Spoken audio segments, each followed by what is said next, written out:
Welcome to this week's episode of Women Serve Too. Today we have Rachel with us. At 19 years old, she enlisted as a human intelligence collector in the U.S. Army from 2008 to 2012. After sustaining a neck injury during deployment to Northern Afghanistan in 2010 and experiencing military sexual trauma, she was left shattered, confused, alone, and directionless. So she used her trauma to essentially create this beautiful life that she has now. And I'm so excited to dive into it because one of the things that she is and does is that she is a victim witness specialist. So she's very involved. She used her trauma to create something beautiful to empower women moving forward. So Rachel, thank you so much for being here today. Thank you. Thank you so much, Brittany. I really appreciate you taking the time out this morning. I'm really excited to be here. I'm really excited about just the overall messaging of your podcast, and I get really jazzed about motivating and inspiring others. So I grew up on Long Island, New York. I was one of three siblings, the youngest of three siblings. My dad was in the military, but he wasn't, he was in the military so during Vietnam. So I wasn't, I hadn't been born yet while he was in. So I was not that kid that grew up like within a military family. And it was kind of like the expectation and the standard and the culture of my family. It just really wasn't there. Like it was in my awareness, but it wasn't that sort of family culture. So throughout my adolescence, in a working class family, I found myself going to school, really succeeding in school, but also just living a really average life, right? I would go to school, I'd come home, I'd go to work. When I was 15 years old, I got a job at a local pharmacy where I eventually transitioned to the role of pharmacy technician. And that taught me everything I needed to know about good customer service and what it is to really just have challenging moments of human interaction at a really young age. And my home was dysfunctional. My home was very broken. There was violence. There was alcoholism. There was some gloom and doom and some darkness. It wasn't all the time, but it was enough to create those patterns of self-doubt and walking on eggshells and low self-esteem. So although I was a pretty high-achieving kid, right? I had been inducted into honor societies and gotten recognition for my essays, I still felt like shit about myself, which is bananas. So where I'm going with this, right, is when you're living that life and you're kind of directionless and you don't have great examples of adults around you or reasonable expectations of adults around you, and there's enmeshments and entanglement and toxicity, you start falling into crowds that perhaps you don't belong falling into. So I came to a pretty early crossroads when I was 18, 19 years old.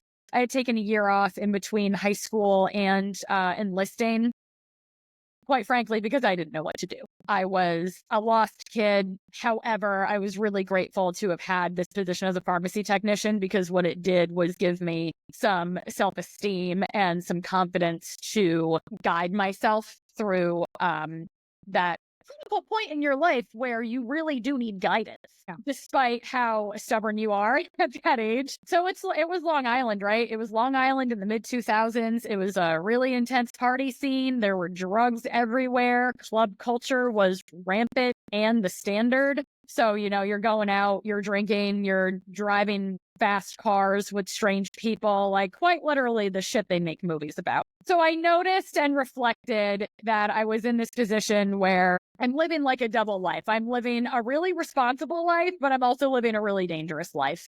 And I didn't want that for myself moving forward. And I knew that I wanted more. So I marched into a recruiter's office. And at that point, I think I had I was still 18. I didn't turn 19 until just before I shipped out to SpaceX. So I marched myself into a recruiter's office and I said, what do you got for me? And they were extremely transparent. I know a lot of folks, they have a negative experience with their recruiters or they feel like they were fed something that wasn't true. My recruiter lied to me. No, my recruiter was real straight up. He was like, well, you're probably going to go to Iraq. And I was like, okay. Better than here right now in this moment. So he was extremely transparent. So I took the ASVAB and based on my scores, he had given me availability for that were open and in need. And so there were a couple of funny ones that I'm like, even just the fact that I considered them, I reflect on that moment, like, what the hell were you thinking, Rachel?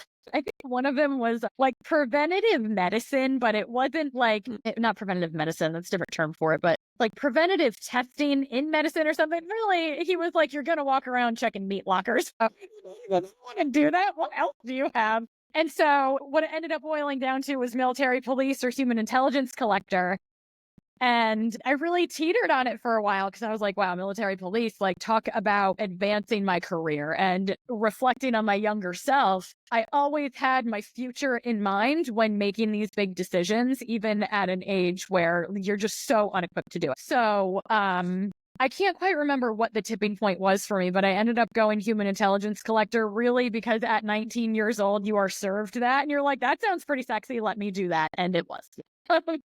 It was an incredible experience. I went to boot camp in South Carolina. I went to my advanced individual training at Fort Huachuca, Arizona, where your entire training is simulated environment of interrogations or source operations, prepping for deployment, and the components of physical training. So it's intense. And, as someone that's also in the intel community, the training tends to be a little bit longer than some of the MOSs. So I was out in Fort Huachuca for, I want to say, a year or so. And then I was ultimately stationed at Fort Drum, New York, with the 10th Mountain Division, 1st Brigade, where I deployed in 2010.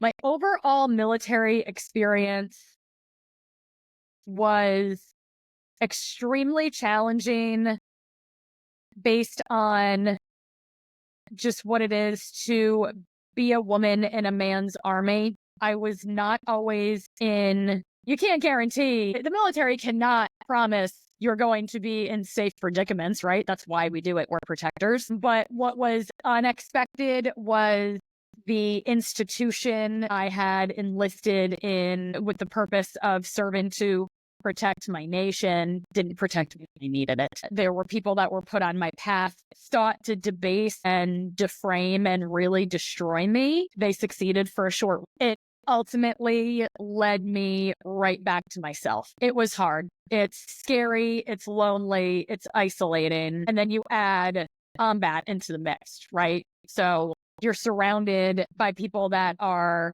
seeking to really damage you. Power dynamics are strange. Men act funny when they haven't seen a woman in a while in a combat environment, to be perfectly frank and transparent. But for every one of those people that really sought to overpower me and other people, it wasn't just me, right? And that's a theme with military sexual trauma and military sexual trauma survivors, is we think that we are navigating this experience completely alone. And you're not. You're really not. You just don't know it at the time because you're too afraid to explain it or divulge it or be believed, and all of these pretty toxic dynamics. But those people ultimately led me back to myself because they didn't win. And my military experience was complicated because there were a lot of really empowering moments, and it was a journey of leadership and skill building and perseverance and determination, but it was also a journey of my own destruction. So during that time, did you feel like you could talk to anyone? Like, could you go up your chain? Was there other women you could go to?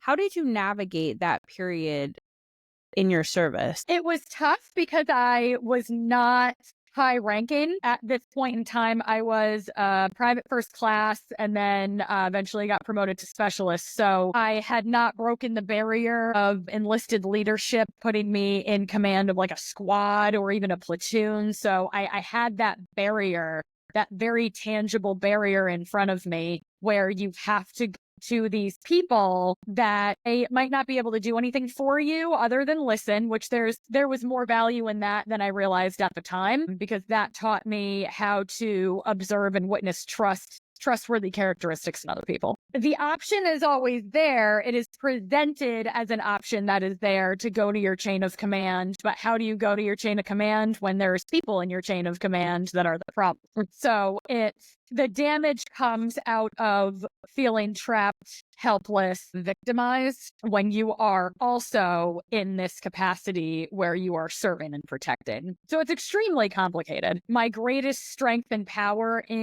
during that time frame was relying on the people that ultimately couldn't change what was happening around me, but they provided me a great deal of support. They provided me a great deal of support simply in belief. And that's what military sexual trauma survivors need most, is to be believed. Whether or not there's, a tangible source or tangible moment that can be documented and, taken up a chain to something like prosecution, which is extremely difficult because it is this like really hidden, noxious underbelly of the military. But it's important that I emphasize that it's only a small component of the military, because there's a lot of positivity and a lot of people that want to be the change that the military needs. So looking back at it, like, what would Rachel now tell Rachel back then as you're going through it? Any advice that you would give your younger self? That's such a good question. Just hold on, girlfriend. Just hold on. That's what I would tell my younger self. Just hold on. And everything you are looking for is within yourself.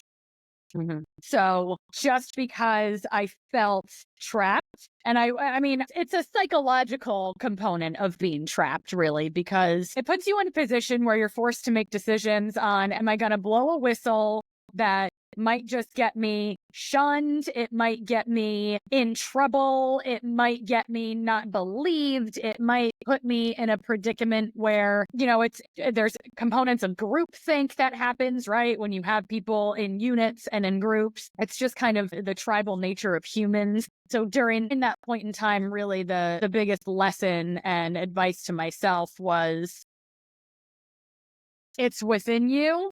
This isn't going to discover yourself through this, and just hold on. Because I ultimately did just hold on. And man, did that propel me to career advancement and building undeniable confidence. So let's talk about that. Like, what was the process in one kind of discovering yourself and holding on? Absolutely. There's a great quote by,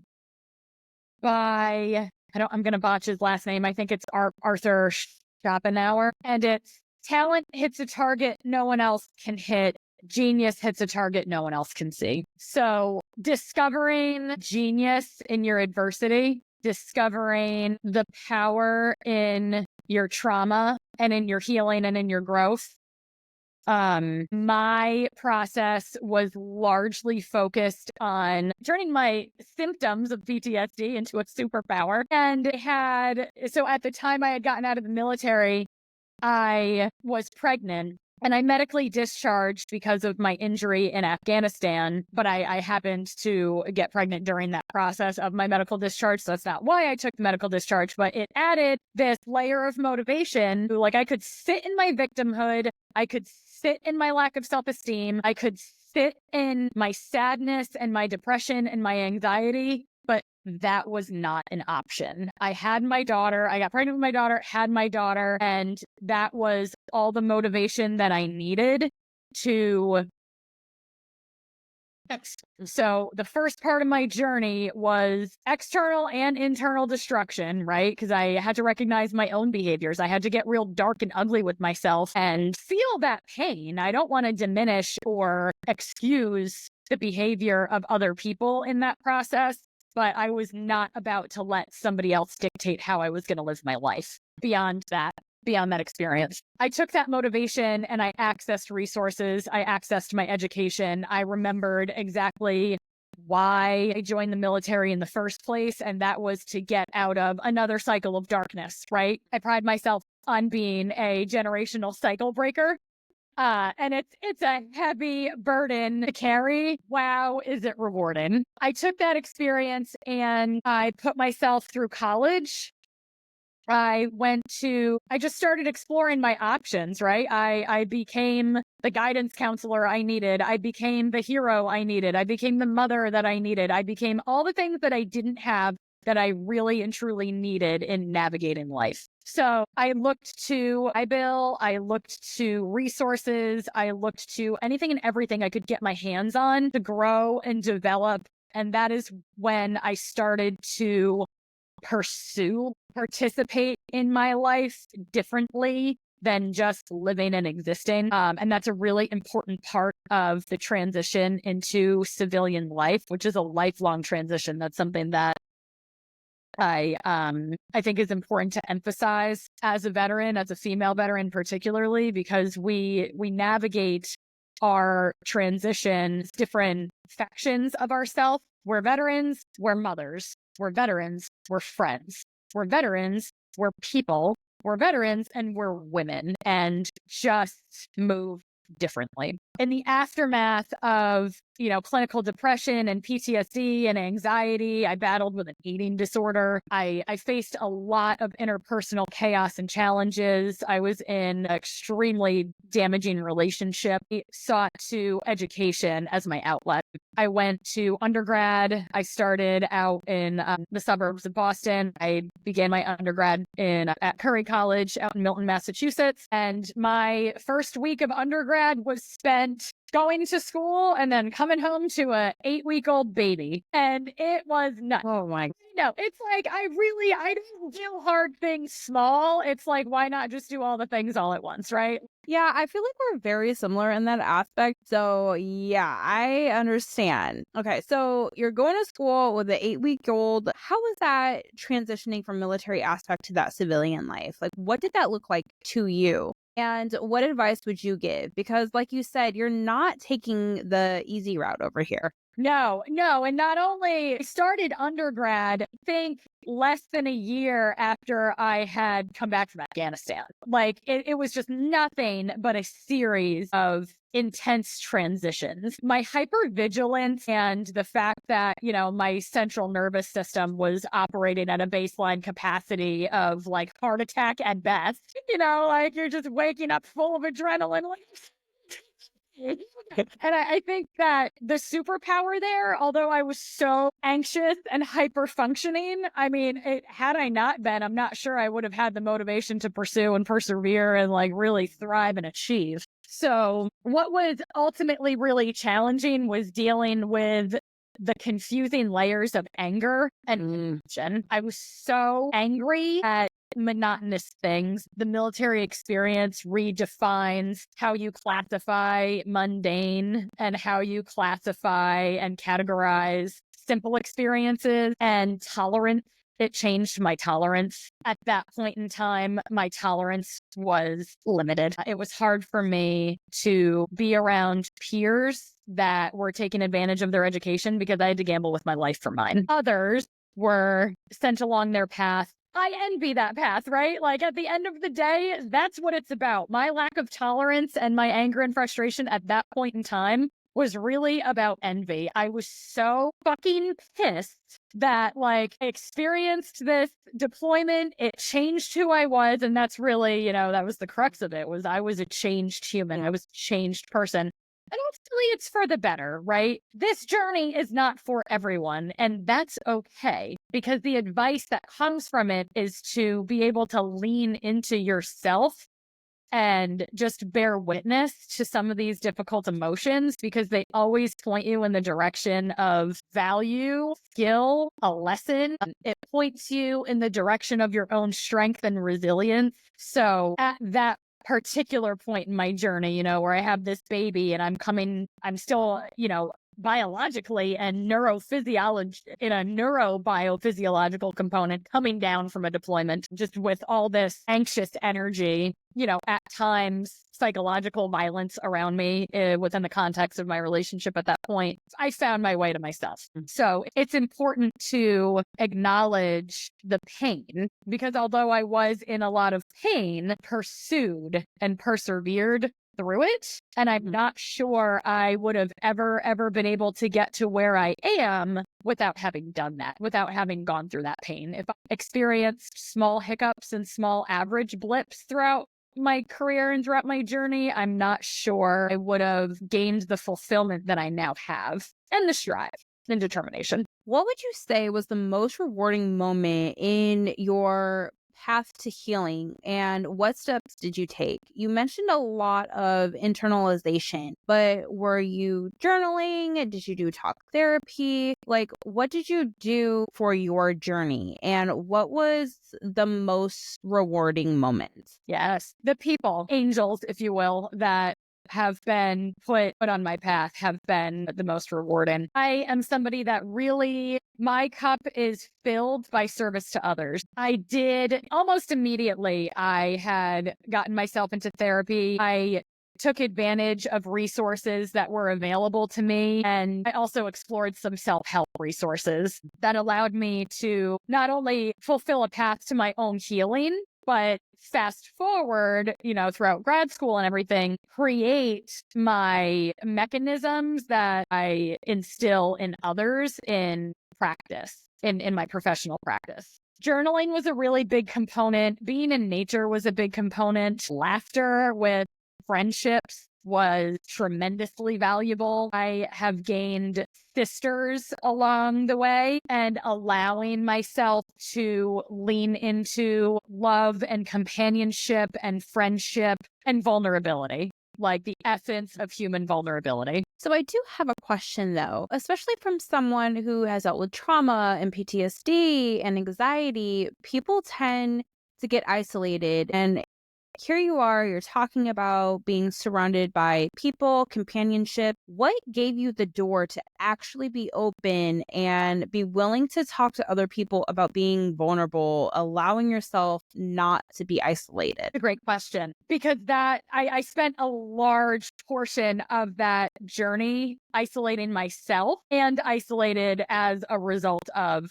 a destructive relationship. So it's hard. I faked it along the way. There were few people that really knew the pain that I was in and experiencing because I presented so well. I was the epitome of the facade that was my life. Internally, I was dying inside, but externally, I presented like this person that really had it together. It was fake it till you make it all the way. Fitness was a big piece of what allowed me to connect with people again. Experiences in my fitness journey has been absolutely critical element of my own personal wellness. I began to explore, I don't even remember where it started. I think it very well may have started with dance fitness and like Zumba at the time, at belly dancing and just exploring different creative movements. If there's music, I am moving, and that was also a huge part of my healing. So having that commonality, having that common group setting where everyone is coming together for a common goal that is completely unrelated to darkness. And that is what allowed me to crawl out of it, was exploring and experiencing connection in a group fitness setting. And it eventually led to my passions for step aerobics, dance fitness, CrossFit. At risk of sounding cliche, CrossFit fundamentally changed my life. And that's a program that's not for everyone. And if you can find a program that's tailored to you and works for you, and just finding your people and all of that was extremely, extremely rewarding. Yeah. And that's like one thing that I tell a lot of people as a fitness coach myself. Like, I don't care what the hell you do, just get your body moving. Just move. Find something that you enjoy. Like, I personally love lifting weights. Like, I like to pick up everything and put it back down.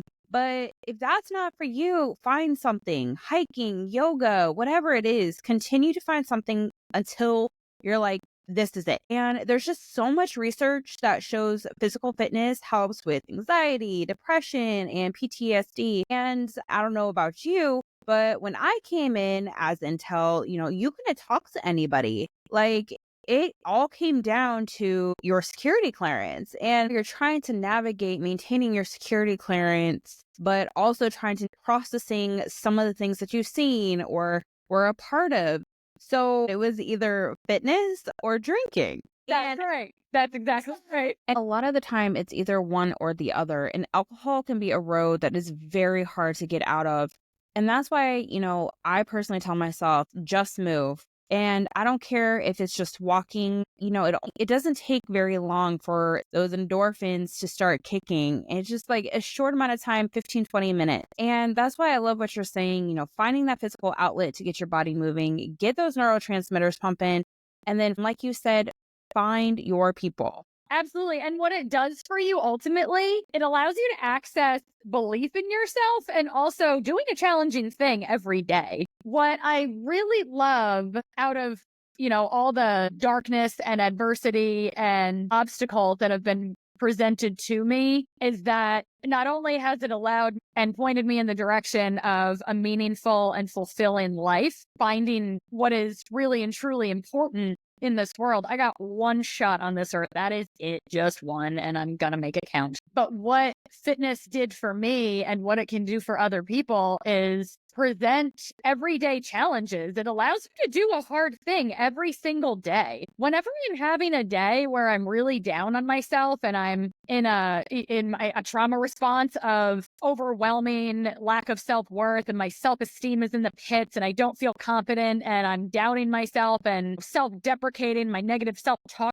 sucks, I have to remove myself and look outward and look at myself externally and say, but you did CrossFit today, and not everybody can do that. Or, you chose that. I shouldn't say not everyone can do that because it's just not everybody wants that, and that's okay too.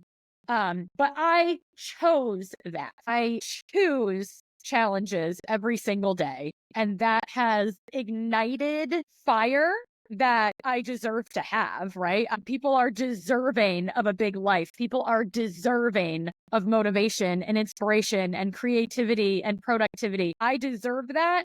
And I ignite that by choosing hard things every day. Some of my friends make fun of me because I'm like this huge step fitness fanatic. Like I'm talking like 90 step all the way. I like all day, every day.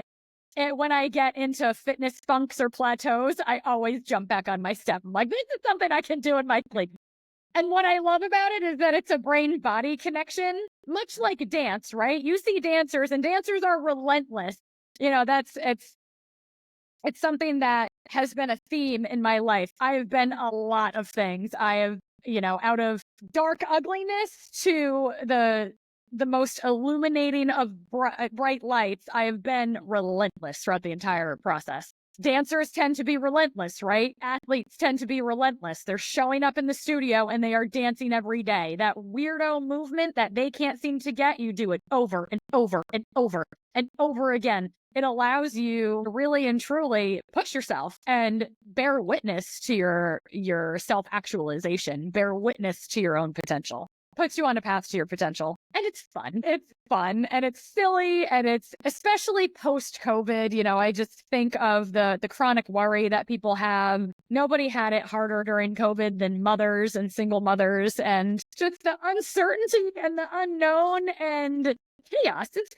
That's like there, I said it. It was just pure chaos. And I think it's important that we just lean back as humans, especially in this very, very complicated socio-political era that we are living in, and rely on the basics. And the basics are community and fun and gathering and joy. And when you add music and movement to that, it just gets better. Life is just better. Mm-hmm. So you mentioned motherhood and you're navigating going from military to civilian, you're pregnant, you're going to school, you had your daughter. So like what you dealt with in your military experience, what values do you lead throughout motherhood? Such a good question. Moral intent is the foundation of who I am as a person, who I am as a mother, who I am as an employee, as a professional, as a friend. What are you doing with your moral intent? What are you doing with your privilege? What are you doing with your experiences? How are you implementing good out of challenge or trauma, resistance in general? What are you doing in your path to resistance? Cultivating a solid relationship with my daughter is my number one priority and my number one pride. And my son also, but as a mother that's raising a daughter, you're essentially raising yourself, right? And I just want her to have what I did not have. I want her to face challenges and I want her to take the path the most resistance because that is what's going to provide her with the confidence that she will need to grow and persevere and lead.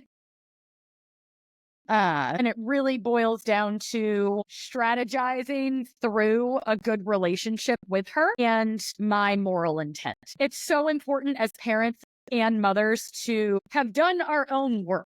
Ugly emotions and ugly psychological mechanisms take place subconsciously. We're just human. At the end of the day, we are all just human. I don't ever wish for her to experience the toxic messaging of the pursuit of thinness. I don't ever want her to be bogged down by obsessing over calorie intake and obsessing over being a 00. That ate up a huge portion of my life and my wellness and my happiness. And I don't ever want that for her. I don't ever want her to have, certainly she's going to have moments. Again, she's a human too. She's going to have moments of self-doubt and lack of self-esteem, and she's going to question what's happening around her. She's going to question herself, and that's going to happen. Pride myself on being not only a mother, but a leader of the little army of humans that I created willingly. And the best is when I get a little ounce of myself in her and I get frustrated. I'm like, God damn it, you're just in the moment, it makes you want to rip your eyeballs out of your socket and just turn them around and be like, well, look at yourself, Rachel. But it's funny. We have a good time. It's important that as a mother, I'm fostering an environment where not only can my daughter come to me with her deepest, darkest problems, but I want her playing pranks on me. I want her to be a smartass. I want her to be silly. I want her to be respectful, of course. Yep. But I want her to be authentic. I want her to be creative. There's a lot of parenting psychologists and social workers and relational experts turn to the work of Carl Jung, rightfully so, because he's got some great insights, especially within relational capacities of parents and children. One of my virtues and values that I always turn back to in my questionable moments is one of his philosophies being there is no greater, I'm going to botch the exact quote, but it's got to do with self-deception and the unlived life of parents. There's no greater damage to a child than the unlived life of a parent. That's not the exact quote, but it's something along those lines. Yeah. And it's so powerful because what it allows us to recognize what we did not have, what we want for our kids, and how we're going to do that. And what I want for my daughter is authenticity. Mm-hmm. She could be a librarian. She could be a cop. She could be an Army officer. Whatever it is that she wants to be, I am damn well going to make sure she feels supported doing it. I love that because that's something that I'm trying to instill in my kids as well. And I love the fact that you're trying to teach her she doesn't need to be a 00 or count calories because kids mimic what you do and they see what you're doing and words matter. Because I would step on the scale to see how much I weigh because my goals is getting back to pre-pregnancy weight. So, that's just my check, right? But my daughter, she's 3 years old. She's already stepping on the scale and she's like, mommy, look. Okay, we may need to change this because I don't want you to be obsessed with looking at the scale or looking at your weight. And, even with comments like, I can't eat that, I'm trying to lose weight, those things are gonna stick out and kids are gonna remember that. They totally do. And body dysmorphia, that shit could carry into adulthood too. And when it sticks with you, it's extremely hard to get away from body dysmorphia. So I love the fact that you're instilling this in your daughter. And I hope whoever's paying attention, especially when it comes to your health and stuff, pay attention to how you portray that in front of your kids. Obviously, we don't want to be eating shit all the time. We still want to instill those healthy habits, but we also want to do it in a way that's not a negative thing. Absolutely. Those healthy mental habits are just as important. And it's a yes and often, right? We tend to polarize things in social frameworks and contexts where we tend to look at things in an either or perspective, black and white rigidity, and it's a yes and, right?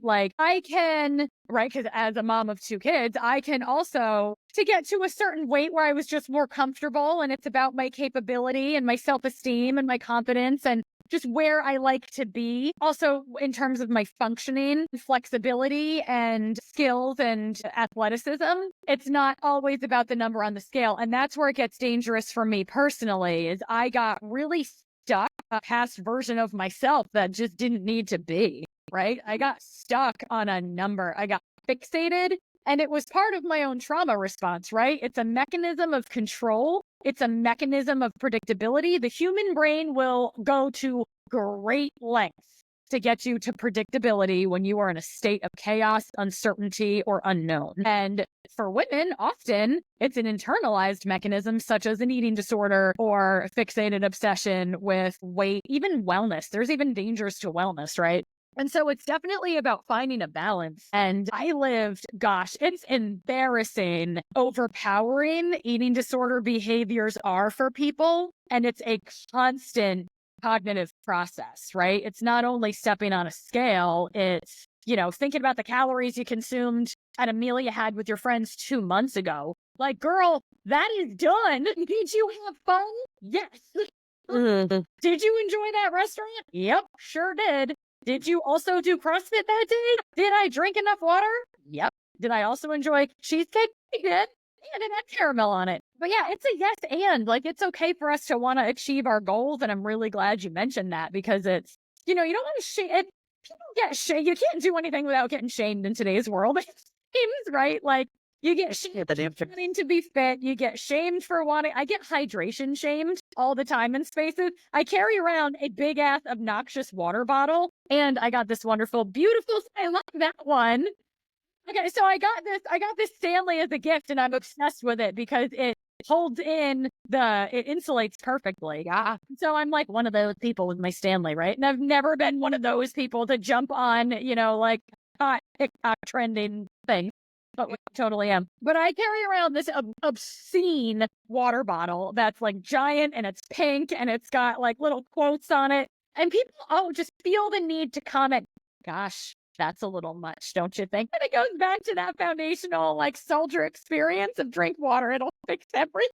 It's true, though, because I feel, especially as a female veteran and as a mother, you would think that there would be a community that doesn't shame as much as it does. But for me, like, as a mom, I've been more mom shamed by other moms than anybody. And I'm like, aren't we supposed to be in a community together? This is a sisterhood. Like, if you think about who we were, on an evolutionary timeline, if you think who we were hundreds of thousands of years ago, I'm pretty sure the term, quote, "it takes a village," came from somewhere. And that village did not raise children by damaging and destroying the lifestyles of other people, right? Like, what works for me might not be what works for you. But damn it, I am in this with you as a mother. And it is weird. It is ugly sometimes. It's confusing. We don't always know what to do. It did not come with a manual. But let's do that together.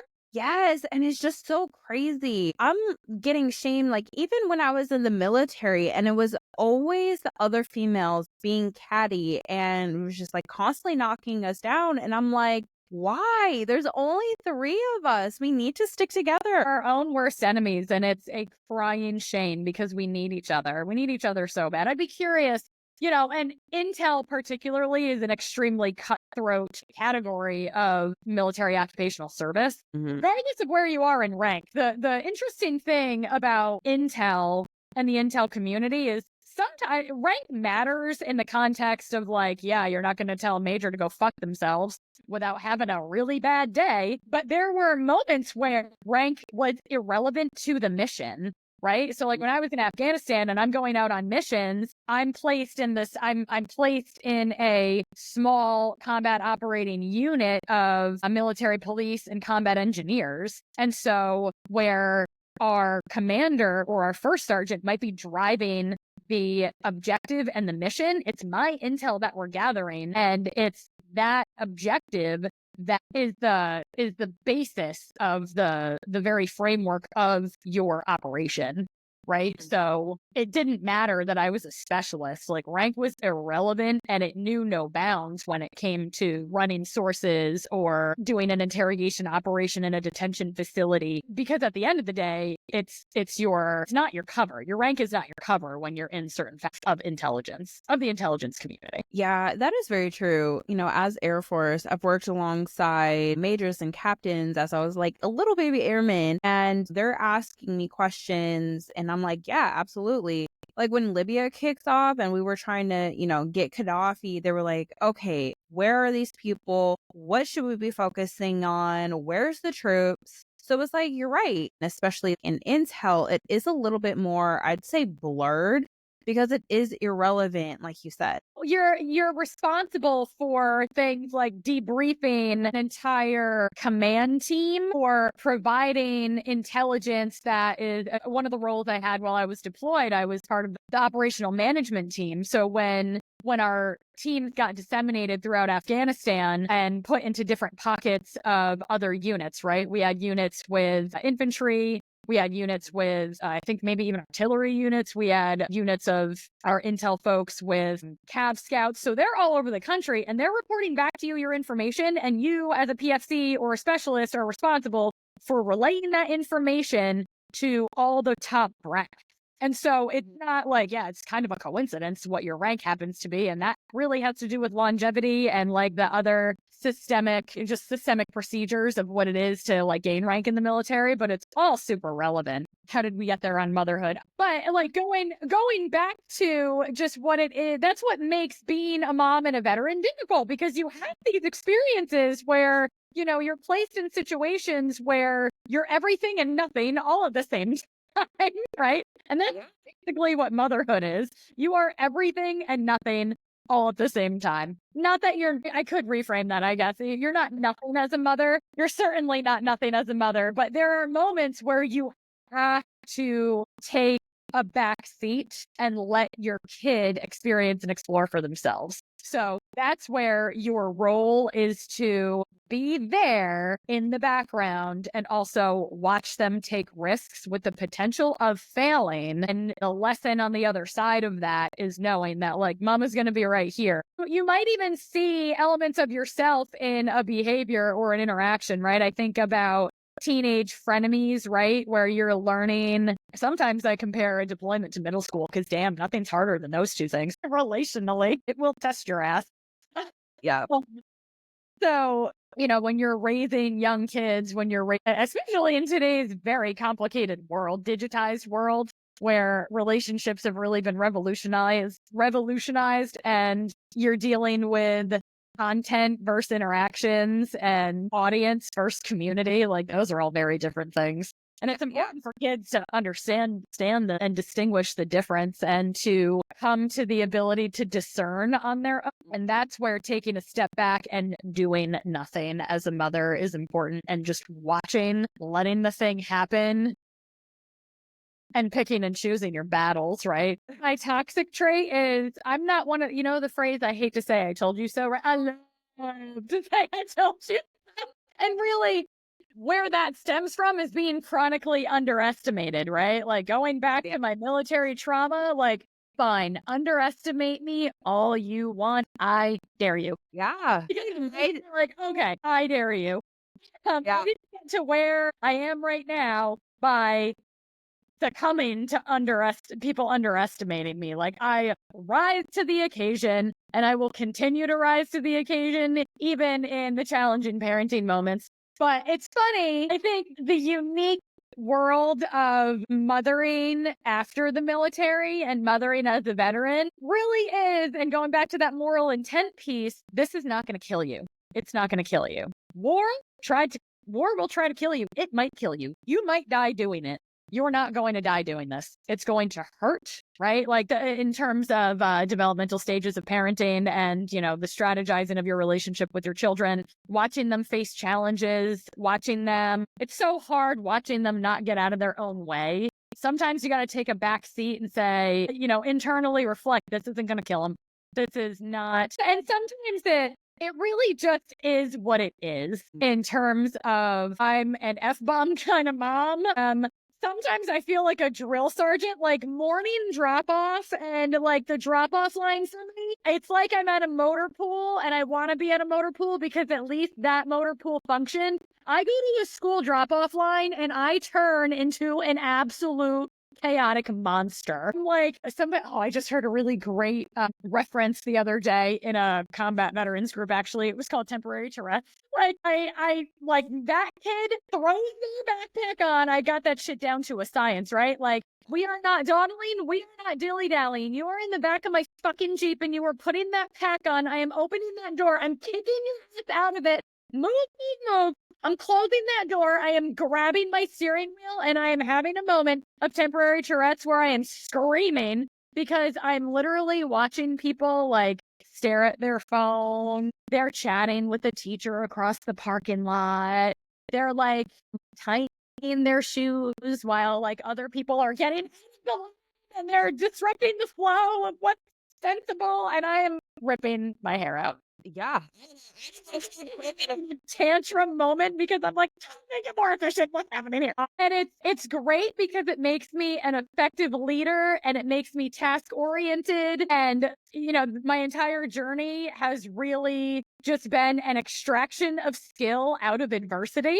And so, I can achieve a task. I can be quick. I can sometimes be harsh in doing so, but you want a leader that is confident and resilient and will be able to have the capability to silly, stupid things roll off your back because they're unimportant and irrelevant for me in this moment. I don't care because it's like you said, it's going to streamline and it's going to produce efficacy. And there's skill in impatience. Certainly it's something that I can work on as a mom. I can definitely work on my patience. It serves a purpose. It really does serve a purpose.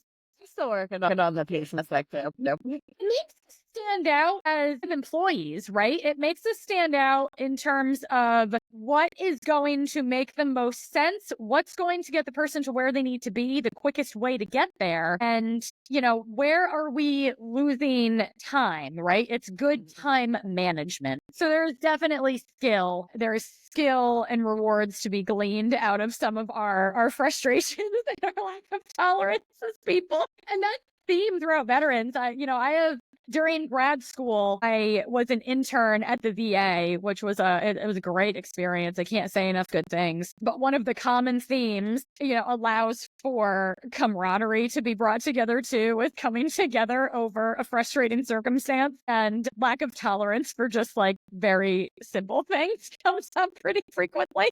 Because it's those simple micro moments that at least fulfill me enough, especially in my line of work, right? So I am working with deepest depths of human destruction and patterns of criminal violence and absolute discrepancies of the human condition. And you are dealing with people that are victimized in absolutely egregious and reprehensible ways that people just don't deserve, right? And it's through those micro moments of coming together over the dumb shit that really keep me going. Like little micro moments of like, yeah, I barely made it through the school drop-off line this morning, and now I'm going to go head to a federal trial. So tell us a little bit about what you're currently doing. Yeah. So within the last year, actually a little over a year now, I graduated with my MSW from the University of New England, which I also obtained through a military education benefit. So getting back on track with kind of my initial messaging for, just kind of my life purpose and my goals of inspiration and motivation, use your resources, use your military education benefits. It got me everything I ever wanted. So I used those benefits to go through grad school, graduated with my MSW. I got my conditional license to practice social work. Although in the current role that I'm in, I don't use that license. I still hold it because I'm not doing treatment. I'm doing criminal justice victim advocacy. And so I'm a victim witness specialist with the U.S. Attorney's Office out of the District of Maine, and I help people navigate the federal criminal justice system. And that can look a lot of different ways. Ultimately, my priority, my goal, and the purpose of my role is to uphold victims' rights post criminal charge, right? So there's an investigative process where you might be looking at a criminal investigation of a victimization. Easy example would be, or a simplified example would be something like kidnapping, domestic violence, cyber stalking, child exploitation, child sexual abuse, these things. And it starts with a criminal investigation. Law enforcement is conducting their investigation. It makes its way to a formal indictment or a federal charge. And that's where I'm able to step in and help folks navigate the trial process, get them to community resources, connect them with services and supports locally and nationally. So sometimes, and it could look at, it's a very dynamic role. Sometimes it can look connecting folks, if I'm working with a victim of domestic violence, I connect them with a local resource. Or if I'm working with a victim of human trafficking, we might connect them with a national resource just based on their need with safety at the forefront of what we're looking to do for these folks. I work in tandem with assistant United States attorneys, trials, and good legal practice. I learn so much from them. It is a real reward and privilege, going back to the people that have been planted in my path. It is an absolute privilege to be working with such a wonderful team of devoted professionals. And, it's great exposure to continuing to do hard things. I have been in rooms where I have looked around at the excellence around me and I'm like, what the fuck am I doing here? But really, I belong here. I belong here and I deserve to be here. And there's such beauty in vulnerability in the work of criminal justice. And it's a great fit because it puts you in teams. It's rewritten some challenging moments in my life from the past that, again, didn't have to define me. I got to rewrite it. And being in units and being in teams and getting through the hustle and the struggle and the chaos, right, it's a level human existence that not everybody gets to experience. And it's a ride. Oh, I can only imagine. A ride. The most precious thing that comes out of it is acts of service to others. Not only is it a love language for people, it's a path to potential and it's a path to growth. Relying on the support of others in moments where people are not, everybody defines justice differently. And there's formal justice, there's written codified justice, and there's also personal justice, right? Like, what does justice mean for you? And I get to work within both, right? I get to work with objective truth. I get to work with people's personal truths and really support the darker factions of society and providing a meaningful influence in moving the needle on, big systemic reconstruction and social change. It's very rewarding. And you definitely have the personality to make those changes, which is something I absolutely love. So keep doing you, girl. You're just so inspiring. And as we're about to wrap up the podcast, for the people who are listening, what are, say, one or two key takeaways that you want them to take away from this episode? Oh, absolutely. Be relentless. Be relentless, man. I've found myself in so many circumstances, just as a woman, as a young woman, as a woman in big male spaces. Own who you are, right? Even when you question it, own who you are. You're not too much. You're relentless. And have that confidence. Don't be afraid of your own confidence. It wasn't until I started to stop apologizing for things I don't need to apologize for, like taking up space generally in the world and being relentlessly fierce, that my life changed remarkably. So be relentless and get after it. And for young people thinking about joining the military, if you're listening to this podcast and you're wondering if you're going to enlist or you're thinking about choosing the military, don't let the fact that things like military sexual trauma and, adversity, those things are unavoidable sometimes. They're avoidable in certain circumstances. Don't let it prevent you from pulling the trigger and firing off into the path to your own potential, because it can happen. It might not happen. There are mechanisms in place where you can mentorship and put yourself in the path of people that want what's best for you and take that. Don't let it stop you or deter you from enlisting, especially if you are in a position where you are lost and you are thinking like, who am I? I am growing up in this podunk town where people turn to really dark things. We are in a world where substance use is rampant and people turn to fentanyl and heroin and coke and crack to cope with pain. If you are heading down a dark path and you are looking to join in the military because you think it might be what you need, do it. You choose to get out, take advantage of your resources, and be relentless on your path to yourself. I have zero education debt, which is young people. Obviously I have a home and a car and like that, but that's what keeps people financially trapped, and it will set you up for success if you use it well. And all that darkness, and again, not to shit on the military because it wasn't the military's fault, right? Things happen, but what it provided for me, what those horrible experiences provided for me was absolute alacritous enthusiasm, just the opportunity to do life differently than other people. I did 4 years, and those 4 years changed the trajectory of my life completely. Those 4 years, I think about every single day of my life because the decision I made when I was an asshole 19-year-old partying all the time, I was so like responsible and irresponsible at the same time. It was very dynamic. But when I was, living a real hard party life and all these things, that one decision that I made when I was 19 allowed me to access homeownership by 24. It allowed me to access an undergraduate degree, master's degree. It sets me apart in every job interview I get. I can tell you, Brittany, right now with full confidence and like at risk of sounding and braggadocious, every single job interview I've ever gone into, I walk out with an offer. Every single one of them. And I attribute that largely to my military experience, my veteran experience, because it sets you apart.